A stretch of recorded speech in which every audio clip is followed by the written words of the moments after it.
तुझ्या वचनावर मनन चिंतन करत असताना आम्हाला तू आपल्या आत्म्याने चालव आणि समजणारा अंतकरण दे. तारणार आमचा येशू याच्याद्वारे आमेन. आज याकोबाच्या पत्रातील 3ऱ्या अध्यायावर आपण विचार करत आहोत. पहिल्या अध्यायामध्ये आम्ही हे पाहिलं, उंटाच्या गुडघ्याची व्यक्ती. कोण होती ती? हॅलो, कोण होती? याकोब. दुसऱ्या अध्यायामध्ये आपण पाहिलं की तारणारा विश्वास म्हणजे काय. आज आपण जीव ही आशीर्वाद की शाप यावरती आपण विचार करणार आहोत. प्रत्येकाच्या जीवनामध्ये स्वतः काहीतरी बोलल्यानंतर पस्तावायची वेळ आलेली असते. एकही मनुष्य असा नाही या प्रसंगातून सुटलेला आहे.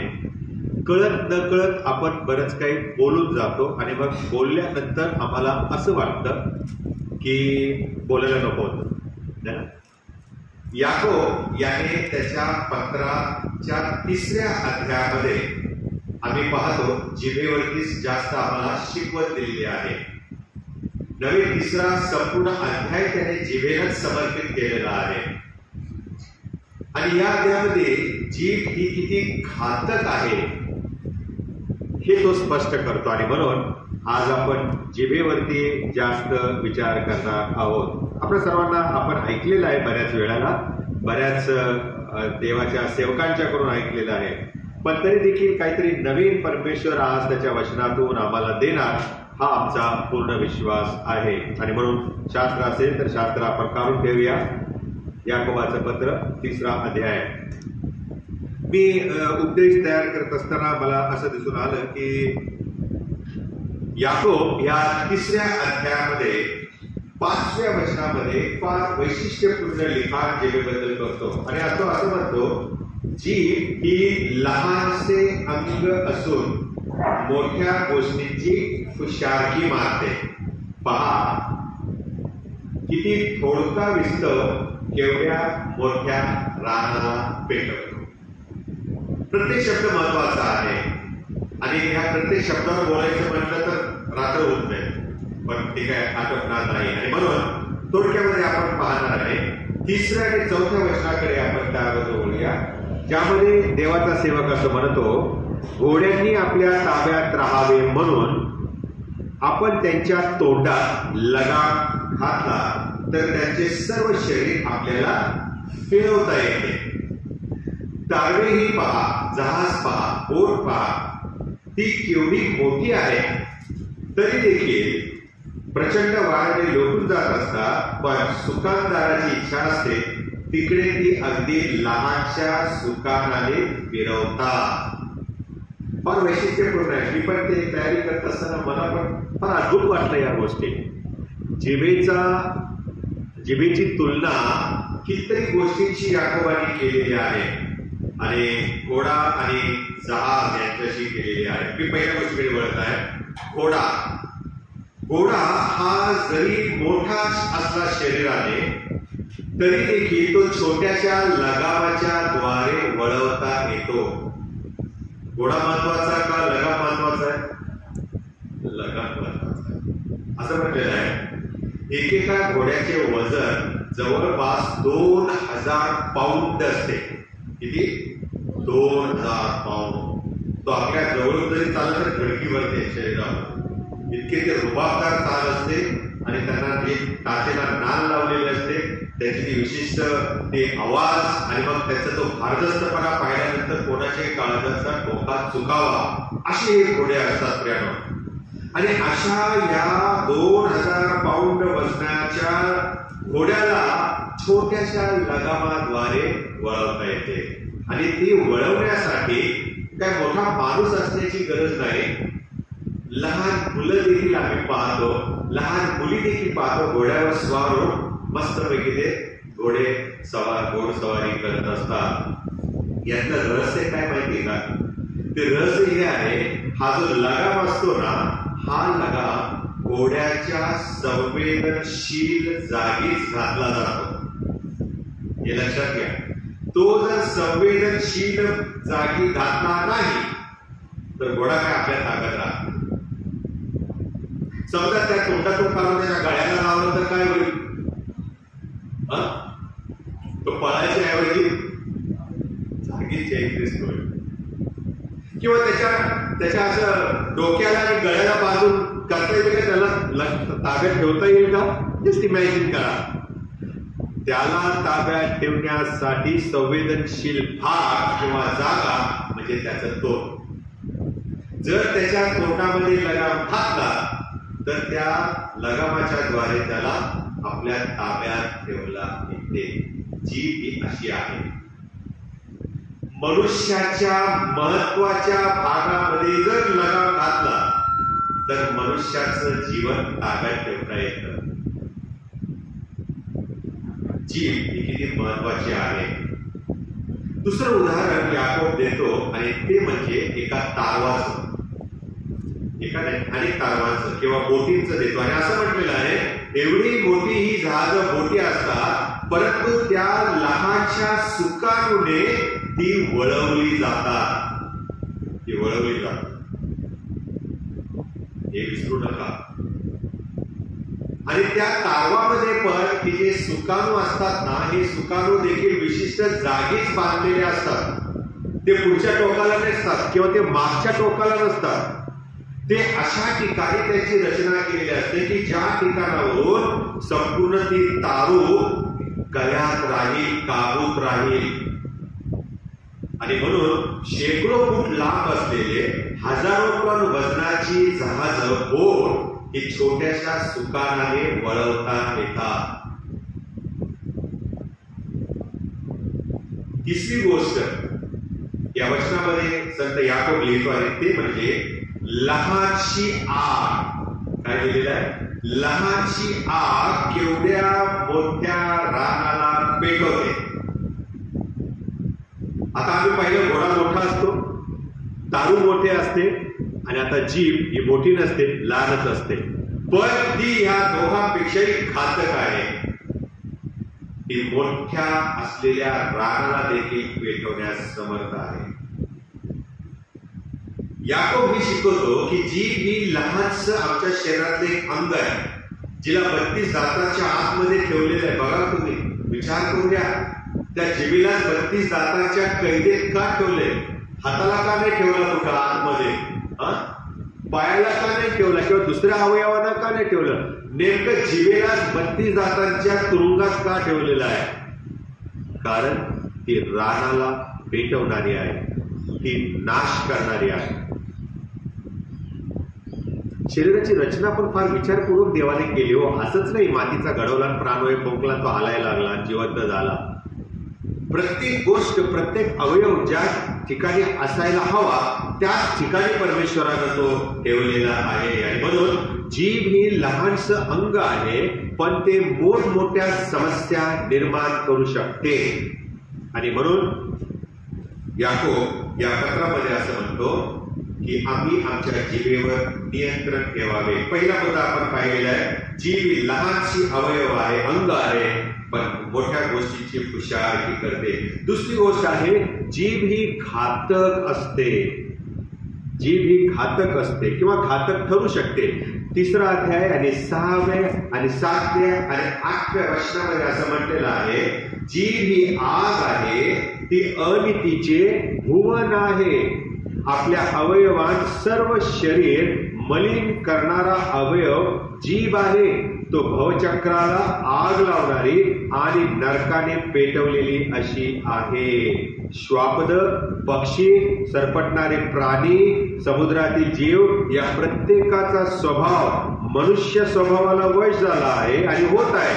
परंतु मनुष्यांपैकी कोणीही जिभेला वश करावयास समर्थ नाही. ती शांतीरहित असून कशी आहे? दुष्ट आहे आणि प्राणघातक विषाने भरलेली आहे. इतकी डेंजरस आहे. लहानशी आग मोठ्या रानाला पेटवते. आणि असं म्हटलेलं आहे, एकदा का हे रान पेटले ना तर ती आग विझवता येणं फार कठीण असते. ती विजवेपर्यंत अख्ख्या रानाचा नाश करून निघून जाते. आपल्याकडे अनेक उदाहरण आहेत प्रियानो. वनवा पेटल्याने जंगलच्या जंगल नष्ट झालेलं आहे. त्या जंगलामध्ये असणारे वस्ती करणारे प्राणी मात्र देखील त्यामध्ये होरपळून मरून पावलेले आहेत. त्याच्या आजूबाजूला राहणारे मनुष्य वस्ती देखील नष्ट झालेली आहे. अशी ही आग आटोक्यात आणणं फार जिकिरीचं काम आहे. वचन 7 मध्ये आम्ही पाहतो, प्राण्यांना आपण मनुष्य नियंत्रणात ठेवतो, परंतु जिभेला नियंत्रणात ठेवणं सोपं नाही. सर्कस आपण पाहिलेली आहे.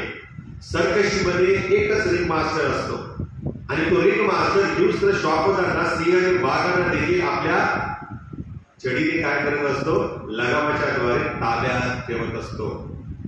पण या जिभेला ताब्यात ठेवणं, नियंत्रणात ठेवणं हे सोपं काम नाही. एखादा विषारी साप जर आपल्याला दिसला तर आपण त्याला नियंत्रण करण्याचा प्रयत्न करतो का? नाही करत. काय करतो? पहिले तर विषारी साप दिसल्याबरोबर पळून जातो. काय करतो? पळून जातो. एक तर मारतो किंवा पळून जातो आपण. पण त्याला काबूत ठेवण्याचा, नियंत्रणात ठेवण्याचा आपण प्रयत्न करत नाही, कारण तो विषारी आहे, तो घातक आहे. तो जर माझ्या पट्ट्याने गेला नाही तर तो माझ्यावर उलटून येईल. म्हणून आपण पळ काढतो. जिभेचा असा आहे प्रियानो, ही जर अनियंत्रित असेल तर ती एखाद्याचं जीवन उद्ध्वस्त करते, एखाद्याचं कुटुंब उद्ध्वस्त करते, एखाद्याचं भविष्य उद्ध्वस्त करते. आणि म्हणून जिभेला परमेश्वराने 32 दातांच्या आतमध्ये बंदिस्त ठेवलेली आहे. तिसरी गोष्ट महत्वाची आहे आणि ती म्हणजे जीभ ही विसंगत असते. याकोबाच्या पत्राच्या 3ऱ्या अध्यायामध्ये या वचनांच्या मध्ये 3रा उल्लेख जिभेबद्दल केलेला आहे आणि असं म्हटलेलं आहे की जीभ ही विसंगत असते. 9वं वचन पहा बरं काय लिहिलेलं आहे. तिच्या योगे प्रभू पिता याची आपण स्तुती करीतो आणि देवाच्या प्रतिमेप्रमाणे केलेल्या मनुष्यास तिच्याच योगे शापही देतो. बघा जिभेचा उपयोग आपण कसा करतो. हालेलुया प्रेज गॉड म्हणतो, देवाचा गौरव करतो, स्तुती आराधना करतो आणि त्याच जिभेने देवाच्या प्रतिरूपाप्रमाणे बनवलेल्या मनुष्याच्या विरोधात पण आपण बोलतो. मला नवल वाटलं की याकोबाने असं का लिहावं. मनुष्याला देवाच्या प्रतिमेप्रमाणे घडवलेल्या त्यालाच ही जीभ शाप देते. म्हणजे त्या प्रतिमेला वैशिष्ट्य आहे, महत्व आहे. म्हणजे आम्ही जर एखाद्याच्या विरोधात बोलतो, याचा अर्थ ज्याच्या विरोधात बोलतो ती व्यक्ती देवाची प्रतिमा आहे आणि ह्या जिभेने त्या प्रतिमेला आम्ही शाप द्यायचं किंवा त्याच्या विरोधात काहीतरी बोलायचं किंवा अफवा पसरवायची, हे या जिभेला, ज्या जिभेने आपण देवाची स्तुती आराधना करतो त्या जिभेला शोभत नाही. आणि म्हणून या ठिकाणी फार महत्वाचं आहे. किती विरोधाभास आहे का. एकाच जिभेच्या द्वारे देवाचं गौरव आणि त्याच जिभेच्या द्वारे देवाच्या माणसांचा आपण विरोध करतो, अपमान करतो आणि आपल्या या अशा बोलण्याने आपण इतरांचा ऱ्हास करत चाललेलो आहोत. एकाच तोंडातून स्तुती आणि शाप. याकोब काय म्हणतो 10वं वचन, बंधूंनो एकाच तोंडातून स्तुती आणि शाप निघतात, अशी गोष्ट व्हावी हे उचित नाही. काही भाषांतरांमध्ये असं लिहिलेलं आहे, बंधूंनो या गोष्टी अशा प्रकारे होता कामा नये, असं भाषांतर आहे काही ठिकाणी.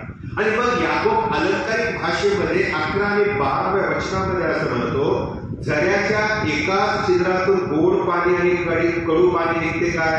माझ्या बंधीनो अंजिराला जैतुनाची फळे आणि द्राक्षवेलीला अंजीर येते काय. खाऱ्या पाण्यातून गोड पाणी निघणार नाही. जर आम्ही देवाची लेकरं आहे तर आमच्या जिभेच्या द्वारे आशीर्वाद यावेत. जेव्हा आम्ही या जिभेच्या द्वारे शापही द्यायला लागतो, एकमेकाच्या विरोधामध्ये बोलायला लागतो, एकमेकाच्या बरोबर चुगली करतो, अफवा पसरवतो, तर प्रियामध्ये देवाला आवडत नाही. देवाच्या लोकांचं हे काम नाही. देवाचं वचन आम्हाला सांगतं की हे आमच्याद्वारे होता कामा नये. आणि म्हणून याकोब आम्हाला शिकवतो की आम्ही जिभेवरती नियंत्रण ठेवावे, आमच्या मुखातून दैवी आणि चांगली वाणी बाहेर पडावी हे पाहतो, हे शिकवतो. थोडक्यात आपण काय पाहिलं, एक, जीभ ही लहान पण सामर्थ्यशाली आहे. दुसरी गोष्ट, जीभ ही घातक आहे. आणि तिसरी गोष्ट जीभ ही विसंगतीने भरलेली आहे. शाप पण देते, आशीर्वाद पण देतो, शाप पण देते, आशीर्वाद पण देतो. ज्या अर्थी देवाने शास्त्रामध्ये, संपूर्ण शास्त्रामध्ये आम्हाला जिभेला कसं नियंत्रित करायला हवं किंवा आमच्या मुखाची वाणी कशी आम्ही सांभाळायला हवी किंवा शब्दांचा वापर आम्ही नीट करावा याची शिकवण दिलेली आहे. त्याअर्थी आपण आमच्या जिभेला निश्चितच नियंत्रणात ठेवू शकतो, हा त्याचा अर्थ आहे. आणि म्हणून देवाची योजना काय आहे हे आपण ध्यानात घेतलं पाहिजे. आता या वेळेला मी कोणाकोणाबद्दल वाईट बोलले किंवा कोणाकोणाबद्दल वाईट सांगितलं किंवा कोणाकोणाबद्दल वाईट बोललो हा विचार करण्याची ही वेळ नाही. जे झालं ते झालं, संपून गेलेलं. आता इथून पुढे आम्ही विचार करायला हवा की मी भविष्यात काय चांगलं करू शकतो किंवा शकते. पहिली गोष्ट, मी काय करू नये. जिभेला नियंत्रित ठेवणं जरूर आहे. दुसरा मुद्दा, जिभेला नियंत्रण ठेवण्यासाठी मी काय करायला नको. पहिली गोष्ट आहे त्यामध्ये मी अयोग्य शब्दांचा वापर करणे टाळावे. कुणीतरी वाचा बरं इफेसियन्स पत्र 4 अध्याय 29 वचन. इफेसियन्स पत्र 4 अध्याय 29 वचन. ते गोडगे झाल्यामुळे त्यांनी आवरेपणाने सर्व प्रकारची अशुद्धता करण्यासाठी स्वतःला कामातूरपणा पाहून घेतले आहे. इफेसियन्स पत्र 4 अध्याय आणि 29 वचन. तुमच्या तोंडावाटे कोणतेही अमंगळ भाषण न निघो.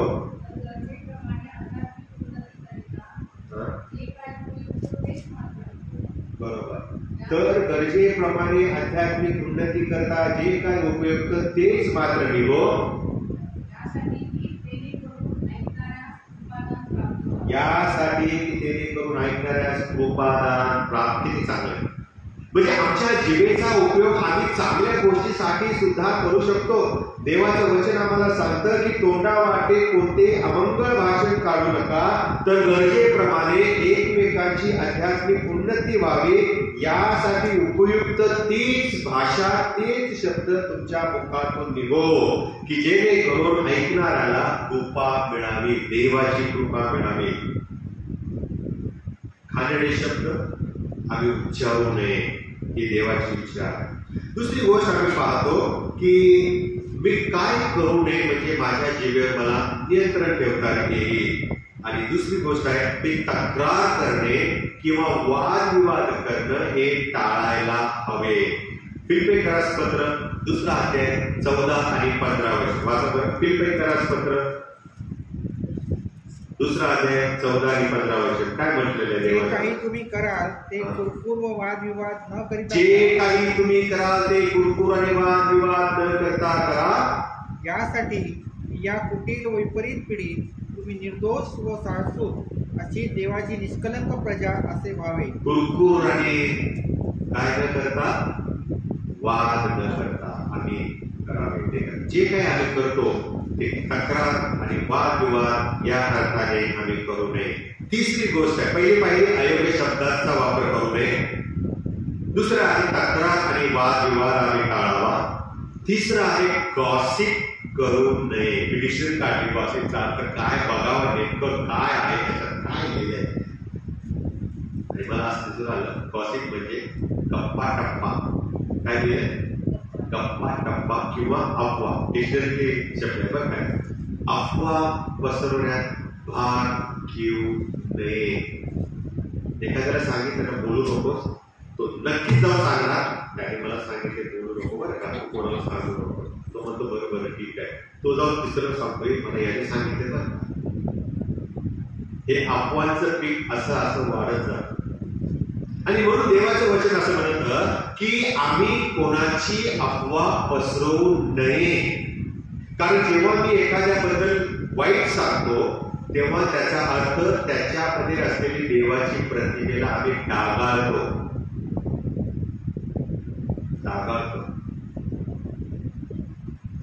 म्हणून प्रभूचं वचन आम्हाला शिकवतं. हे सूत्रे 29 आणि 19 वचन काय दिलेलं आहे?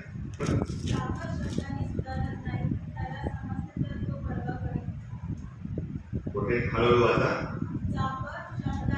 सुधारत नाही. हा, त्याला समजते तरी तो परवा करीत नाही. तरी तो परवा करत नाही.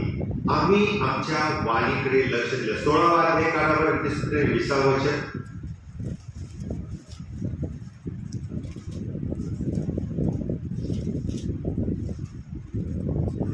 जो वचनाकडे लक्ष पुरवितो त्याचे कल्याण होते.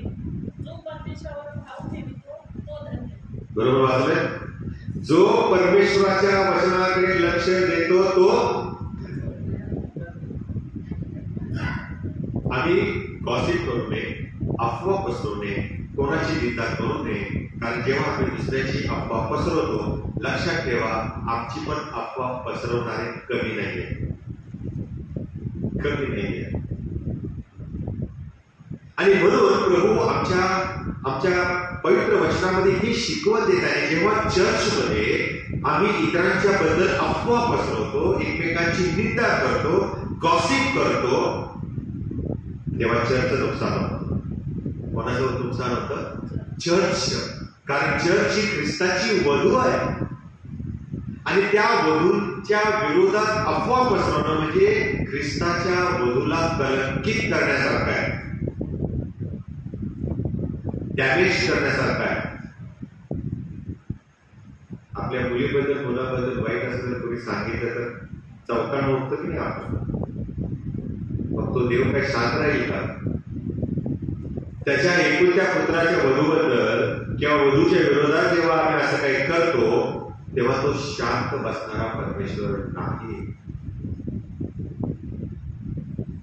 मला असं वाटतं की चर्च उद्ध्वस्त करण्यासाठी गॉसिप, अफवा पसरवणे, निंदा करणे हे सैतानाचं एक शस्त्र आहे, एक साधन आहे प्रियानो.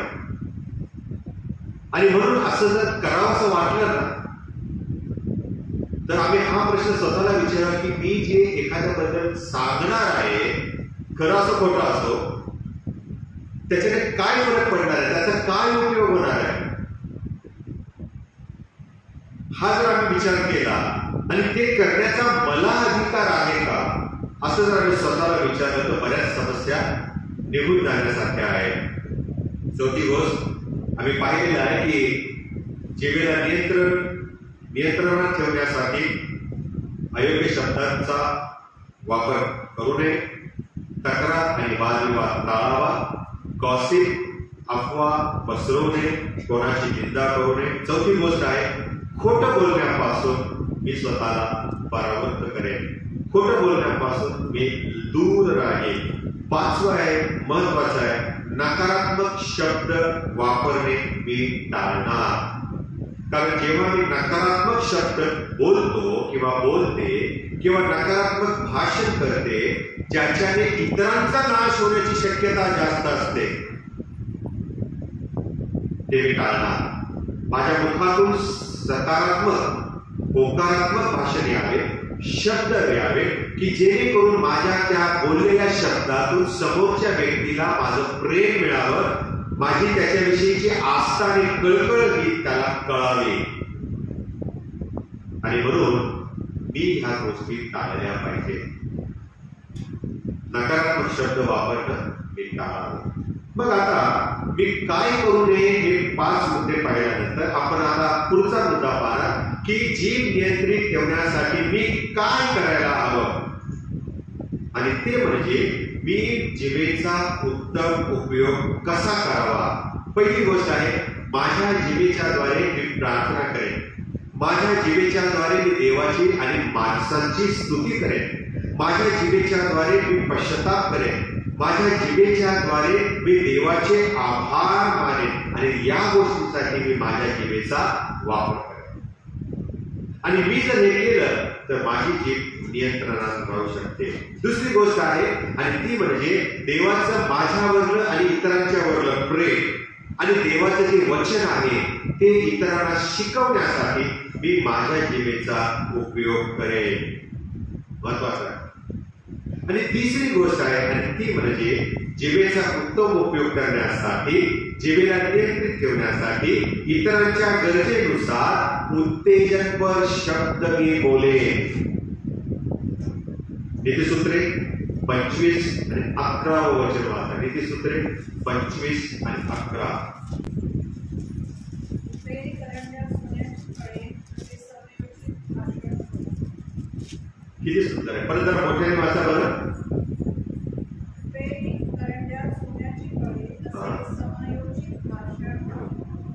समयोचित भाषण याला फार सुंदर असं वर्णन दिलेलं आहे. नीतिसूत्रे याचा 25वा अध्याय आणि 11व्या वचनामध्ये जे शल्मोनाने लिहिलेलं आहे ते फार महत्वाचं आहे. शल्मोनाला परमेश्वराने ज्ञानाने तृप्त केलेलं होतं आणि म्हणून तो असं म्हणाला, रुपेरी करंड्यात सोन्याची फळे तसे समायोजित भाषण होय. या भाषणाची चांगल्या शब्दांची तुलना सोन्याच्या फळांच्या बरोबर केलेली आहे. सोनं जसं चमकतं, सोनं जसं मोहक असतं, तसे आमच्या मुखातून निघणारे शब्द हे मोहक आणि चमकणारे आहे. 12वा अध्याय आणि 8 आणि 19 नीतिसूत्रे 12वा अध्याय. नीतिसूत्रामध्ये बरेच आम्हाला असे वचने आढळतात की जे जीवेबद्दल लिहिलेले आहे. नीतिसूत्रे 12वा अध्याय 18 आणि 19. कोणी असा असतो की तलवार भोसकावी तसे अविचाराचे भाषण करीतो, परंतु सुज्ञांची जीवा आरोग्यदायी आहे. सुज्ञांची जीवा आरोग्यदायी.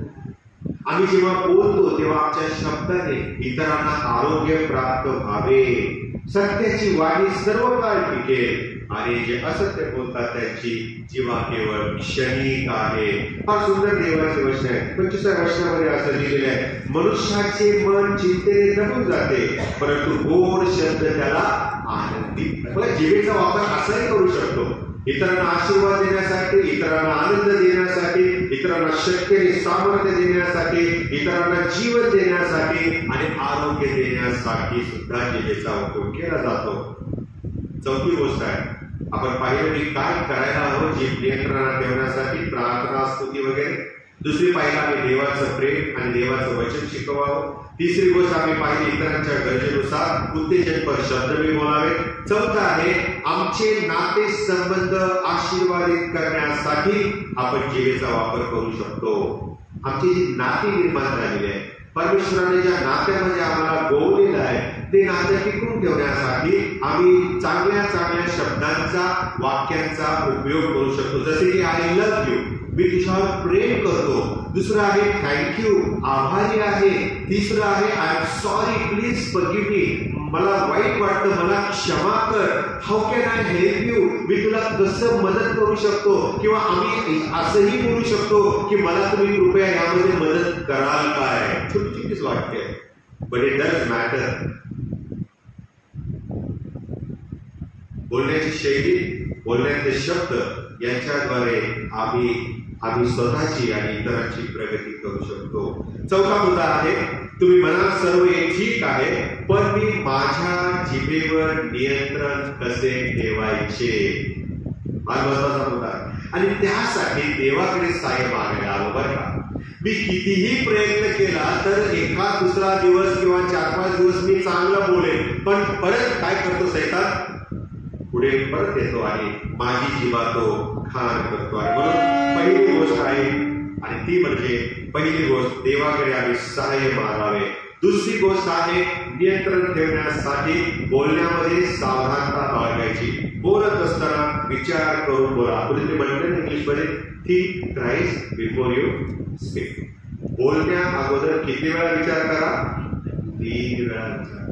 मी बोलते ते योग्य आहे का, मी बोलण्याने फायदा होणार आहे का, आणि मी बोलण्याने नुकसान होणार, या गोष्टीचा आपण विचार करावा.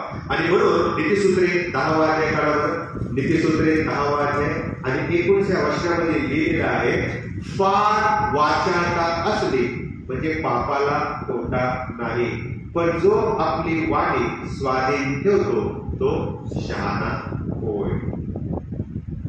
आणि कोणीतरी म्हटलेलं आहे, जमल्यास मनाची शस्त्रक्रिया करा.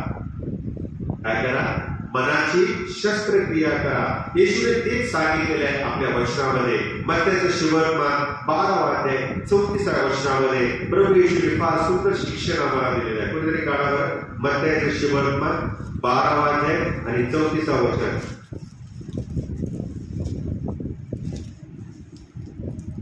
अहो सापाच्या पिलानो, तुम्ही वाईट रस्ता, तुम्हाला चांगल्या गोष्टी कशा बोलता येतील? कारण अंतःकरणात जे करून गेले आहे तेच मुखा वाटे निघणार. चांगला मनुष्य आपल्या चांगल्या भांडारातून चांगले काढतो, वाईट मनुष्य आपल्या वाईट भांडारातून वाईट.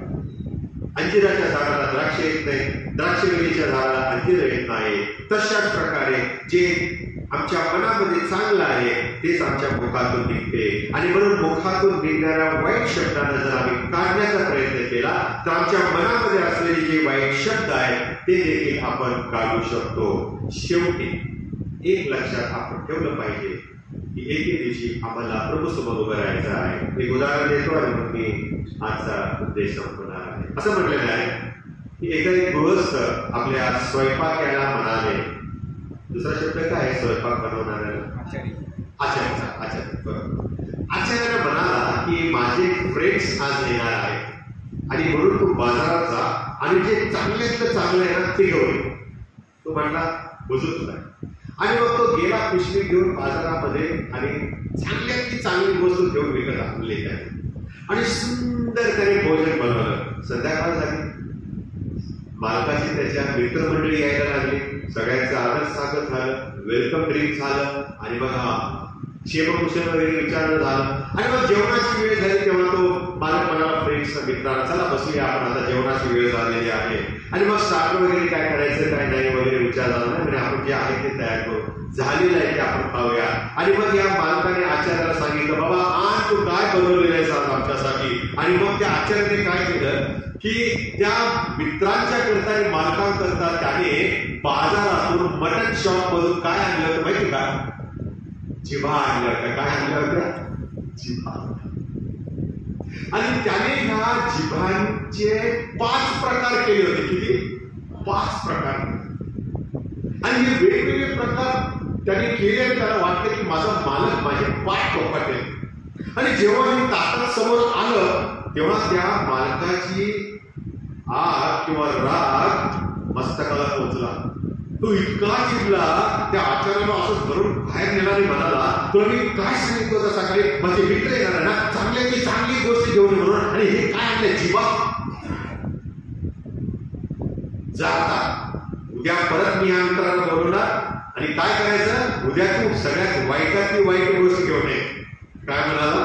बाजारातून जी तुला वाईट गोष्ट दिसेल ना ती जेवायसाठी घेऊन.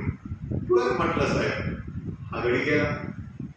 दुसरा दिवस उतारला, संध्याकाळ होत आली, ते मित्र परत आले. आपल्या मित्राकडून द्यायचं आपल्याला म्हणून परत सेकंड डे पार्टीला बोलवले. आणि मग ते मित्र परत आले आणि मग शेरकुशल झालं, एकमेकांची चौकशी झाली, जेवणाच्या टेबलवरती बसलेले आहे. आणि मग त्या मालकाने सांगितलं आचार्याला, आण रे बाबा जेवण. त्याने जेवण आणलं, परत तेच, परत जिभा वेगवेगळ्या प्रकारच्या.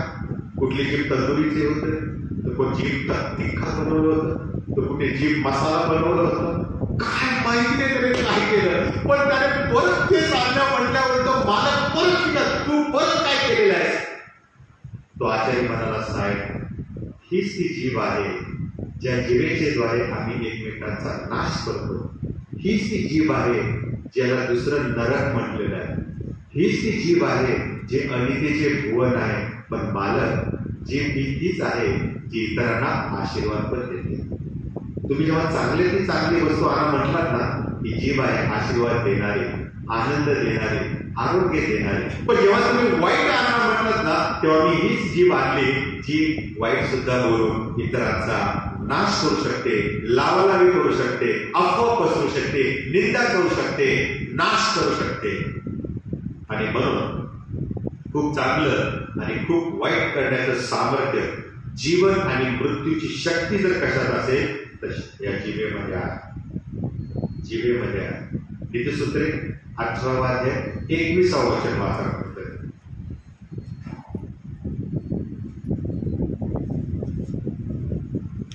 नीतिसूत्रे 18 अध्याय 21 वचन.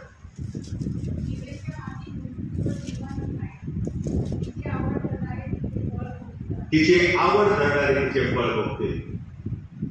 मी जर चांगलं बोललो चांगलं वाटायला, मी जर वाईट बोललो तर वाईट वाटायला येणार आहे. आणि आजचा उपदेश ऐकल्यावर अनेकांना विचार करण्याचे आव्हान मिळाले असणार आहे, मला खात्री आहे. जिभेचा उपयोग चांगल्या गोष्टींसाठी, सकारात्मक गोष्टींसाठी कसा करावा याचा विचार देखील आपल्या मनात सुरू झाला असेल, पण त्यासाठी आपण देवाचं सहाय्य मागितलं पाहिजे. आम्ही एकमेकांची क्षमा केली पाहिजे. देवाचे काही गोष्टींसाठी आपण आभार मानले पाहिजे आणि येशूला आपलं जीवन पुन्हा समर्पित करायला हवं. कारण जीभ हे पवित्र आत्म्याचं एक साधन आहे. या जिभेचा उपयोग आहे ना, सैतान आमच्याकडून करून घेतो, पण या जिभेचा उपयोग पवित्र आत्मा देखील आमच्याकडून करून घेऊ शकतो. आम्ही कोणाला प्राधान्य देणार, कोणाला वाव देणार, कोणाला मुभा देणार आपल्या हातात.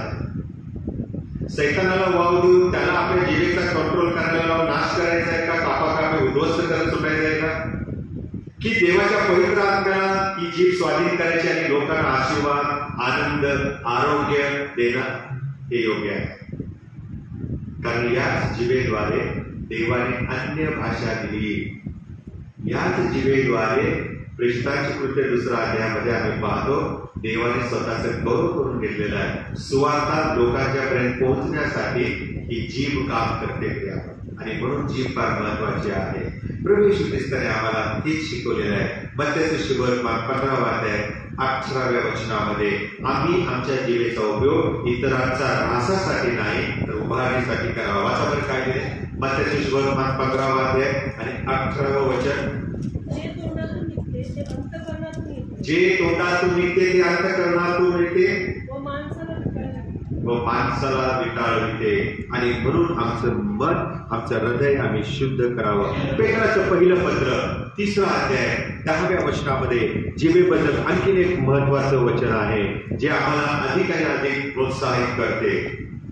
पेत्राचं पहिलं पत्र 3 अध्याय 10वं वचन.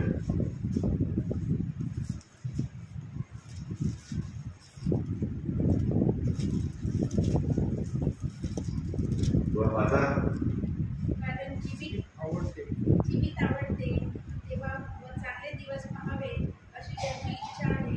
त्याने दुर्भाषणापासून आपली जीवा व कपटी भाषणापासून आपले तोंड आवरावे. ज्याला जगायचं आहे त्याने आपली जीवा कपटी भाषणापासून आवरावी, सांभाळावी.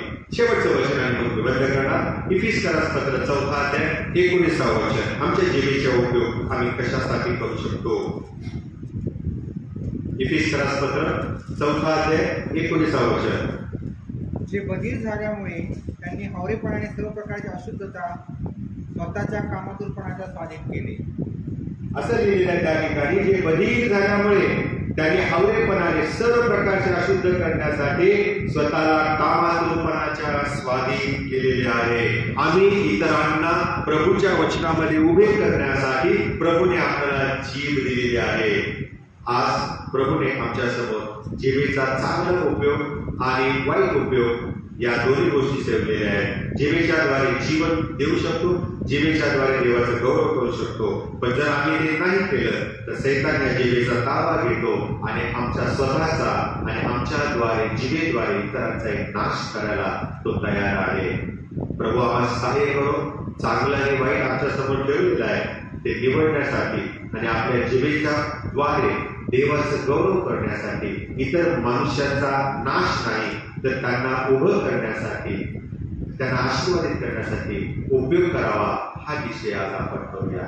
आपण प्रार्थना करू. प्रभुदेव बाप्पा, जीभ ही जरी अदितीचे भुवन असले, जिभेला जरी दुसरा नरक म्हटलेला आहे, तरी देखील तीच जीभ आहे जी तुझ्या गौरवासाठी तू उपयोगात आणतोस, तुझ्या सुवार्ता प्रसारासाठी उपयोगात आणतोस, आमच्या आरोग्यासाठी ती उपयोगाची आहे आणि त्याच जिभेद्वारे इतरांना आम्ही आनंद, आशीर्वाद, लाभ देऊ शकतो.